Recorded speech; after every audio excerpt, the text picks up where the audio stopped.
அனைவருக்கும் வணக்கம். இன்னைக்கு பிப்ரவரி 13, 2025 வியாழக்கிழமை. தினமணியில் இருக்கிற முக்கியமான நியூஸஸ் என்னென்னு பார்க்கலாம்.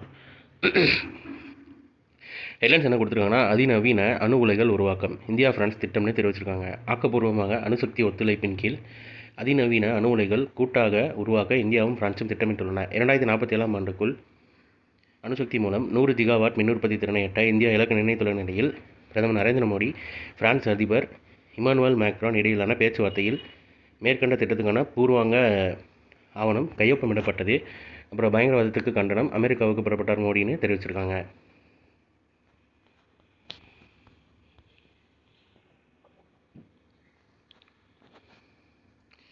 அடுத்தது, தேர்தல் இலவசங்களால் மக்கள் உழைக்க விரும்பவில்லை, உச்சநீதிமன்றம் அதிருப்தின்னு தெரிவிச்சிருக்காங்க. தேர்தல் அரசியல் கட்சிகள் இலவசங்களை வாக்குறுதிகளாக அறிவிப்பதற்கு கடும் அதிருப்தி தெரிவித்த உச்சநீதிமன்றம், இலவச ரேஷன் மற்றும் பணம் கிடைப்பதால் மக்கள் உழைக்க விரும்பவில்லை என்று தெரிவித்துள்ளனர். நாட்டின் வளர்ச்சியில் பங்களித்து சமூகத்தின் சம அங்கமாக மாற மக்களை ஊக்குவிக்காமல் ஒரு ஒட்டுண்ணி சமூகத்தை உருவாக்கி வருகிறோமோ என்றும் நீதிபதிகள் ஆட்சேபத்தை வெளிப்படுத்தினார்னு தெரிவிச்சிருக்காங்க.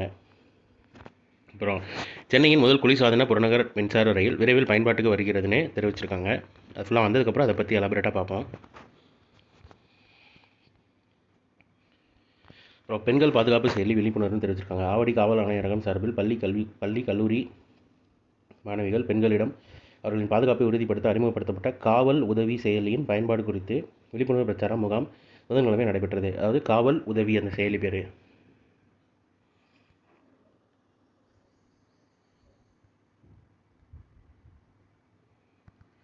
சென்னை சர்வதேச விமான நிலையம் புதிய செயலி விரைவில் அறிமுகம்னு தெரிவிச்சிருக்காங்க.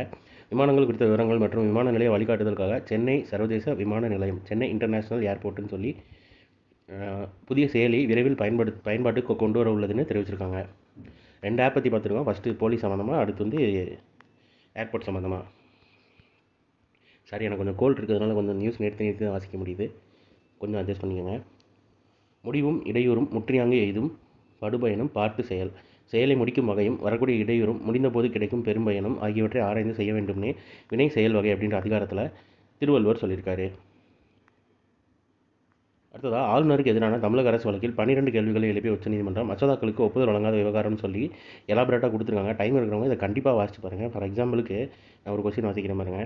7வது கொஸ்டின், அரசமைப்பின் 200வது விதியின் கீழ் ஒரு மசோதாவுக்கு ஆளுநர் ஒப்புதல் வழங்கலாம், ஒப்புதலை நிறுத்தி வைக்கலாம் மற்றும் குடியரசுத் தலைவரின் பரிசீலனைக்கு அனுப்பி வைக்கலாம் என 3 வாய்ப்பு உள்ளபோது 200வது விதி முதல் பகுதி கடைசி வரியில் அதன் பிறகு ஆளுநர் ஒப்புதல் அளிக்க வேண்டும் என குறிப்பிடாமல் ஆளுநர் ஒப்புதலை நிறுத்தி வைக்கல் ஆகாது என்று ஏன் குறிப்பிடப்பட்டுள்ளது அப்படின்னு சொல்லி உச்சநீதிமன்றம் கேள்வி எழுப்பியிருக்காங்க.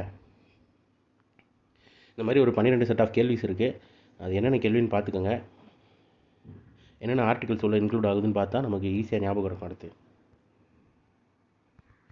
பள்ளிகளில் பாலியல் துன்புறுத்தலாம், மாணவர்கள் புகார் தெரிவிக்க 144117 அப்படின்ற எண்ணை வந்து தொடர்பு கொள்ளுங்க அப்படின்னு சொல்லி கொடுத்துருக்காங்க. ஆல்ரெடி சில்ட்ரன் ஹெல்ப்லைன் நம்பர் 1098 ஒரு நம்பர் இருக்கும். இது வந்து தமிழ்நாடு சார்பில் கொடுத்துருக்காங்கன்னு நினைக்கிறேன்.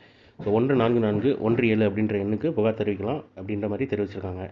உங்களுக்கு தெரிஞ்சவங்களுக்கு இதோட ஸ்க்ரீன்ஷாட் எடுத்து கூட நீங்கள் ஃபார்வர்ட் பண்ணுங்கள். ஏன்னா ரீசெண்ட் டைம்ஸில் நியூஸ்லாம் பார்த்துருப்பீங்க. அதனால் இதோட இமேஜ் கூட நம்ம டெலிகிராம் சேனல், வாட்ஸ்அப் சேனலும் இருக்குது. அது அப்படியே கூட நீங்கள் ஃபார்வர்ட் பண்ணி விட்டுக்கலாம். அப்புறம், கர்நாடகத்தில் வந்து சிறுகடன் வசூலில் தொல்லை தருவதை தடுக்கும் அவசர சட்டம் ஆளுநர் தாவர் சந்த் கெலாட் ஒப்புதல்னு தெரிவிச்சிருக்காங்க. கர்நாடகத்தில் சிறுகடன் வசூலில் தொல்லை கொடுப்பதை தடுக்கும் அவசர சட்டத்துக்கு சில நிபந்தனைகளுடன் ஆளுநர் தாவர் சந்த் கெலாட் ஒப்புதல் அளித்துள்ளார்னு தெரிவிச்சிருக்காங்க. ரீசெண்டாக எங்கே சிறுகடன் சம்மந்தமாக இந்த மாதிரி அவசர சட்டம் பிறப்பித்து ஒப்புதல் தந்தாங்கன்னு கேட்டாங்கன்னா கர்நாடகம் அப்படின்றத ஞாபகம் வச்சுக்கோங்க. பிரான்சில் புதிய இந்திய துணை தூதரகம் திறப்பு, பிரதமர் மோடி சுந்தர் பிச்சை சந்திப்பு. அப்புறம், பிரான்சின் மார்சே நகரில் புதிய இந்திய துணை தூதரகத்தை பிரதமர் நரேந்திர மோடி அந்நாட்டு அதிபர் இமானுவேல் மேக்ரானும் புதன்கிழமை கூட்டாக திறந்து வைத்தனர்னு தெரிவிச்சிருக்காங்க.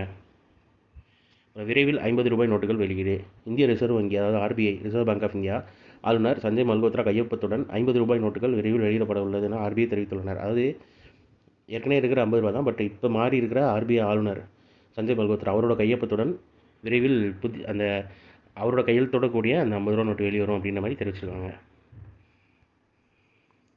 இந்திய ஏவுகணைகள் உலகின் கவனத்தை ஈர்த்துள்ளன, மத்திய அமைச்சர் ராஜ்நாத் சிங் தெரிவிச்சிருக்காரு. உரிய நேரத்தில் தேஜஸ் இலகுரக போர் விமானம் HAL தலைவர் DK சுனில் தெரிவிச்சிருக்காரு. அப்புறம் பெங்களூரில் நடைபெற்ற இருதரப்பு சந்திப்பில் இந்திய பாதுகாப்பு அமைச்சர் ராஜ்நாத் சிங் மற்றும் மத்திய ஆப்பிரிக்க நாடான காபோன் பாதுகாப்பு அமைச்சர் பிரிட்ஜ் ஒன்க்னோவா 2 பேரும் சந்திச்சிருக்காங்க.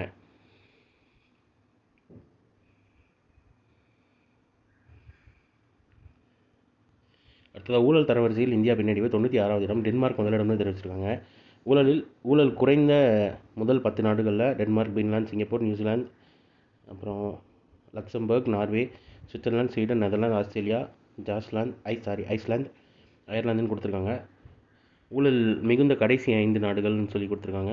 தெற்கு Sudan, Somalia, Venezuela, Syria, Yemen. அண்டை நாடுகளில் சீனா, நேபாளம், இலங்கை, பாகிஸ்தான், வங்கதேசம். அவங்களோட புள்ளி அப்புறம் தரவரிசை 2மே கொடுத்துருக்காங்க. கடந்த ஆண்டின் ஊழல் தரவரிசை பட்டியலில் இந்தியா 38 புள்ளிகளுடன் 96வது இடத்துக்கு பின்தங்கியுள்ளது.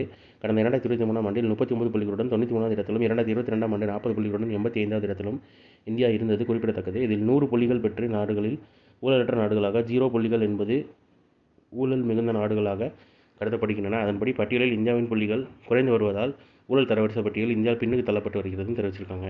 அதாவது 0ல் இருந்தால் ஊழல் மிகுந்த நாடுகளாக, 100 புள்ளிகள் பெற்ற நாடுகள் ஊழலற்ற நாடு. அதாவது புள்ளிகள் ஹையாக இருந்தால் அது ஊழலில் பெருசாக அங்கே ஊழல் இல்லை அப்படின்னு அர்த்தம். புள்ளிகள் கம்மியாக இருந்தால் அங்கே ஊழல் நிறையா இருக்குது அப்படின்ற மாதிரி அர்த்தம். அங்கே சிங்கிள் டிஜிட் கொடுத்துருக்கிறதெல்லாம் ஊழல் மிகுந்த நாடுகள், 90, 88 கொடுத்துருக்கிறதெல்லாம் ஊழல் குறைந்த நாடுகள்.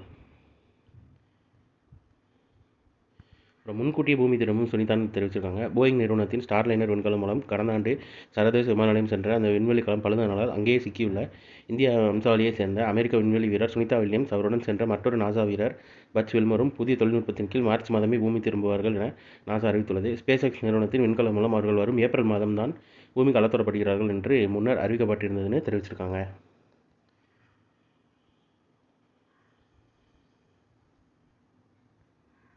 ஸோ நீங்கள் இம்பார்ட்டன்ட் நியூஸஸ் அவ்வளோதான். இதோட ஷார்ட்டட் வெர்ஷனாக 1 மினிட் கரண்ட் அஃபேர் நம்ம சேனலில் இருக்குது.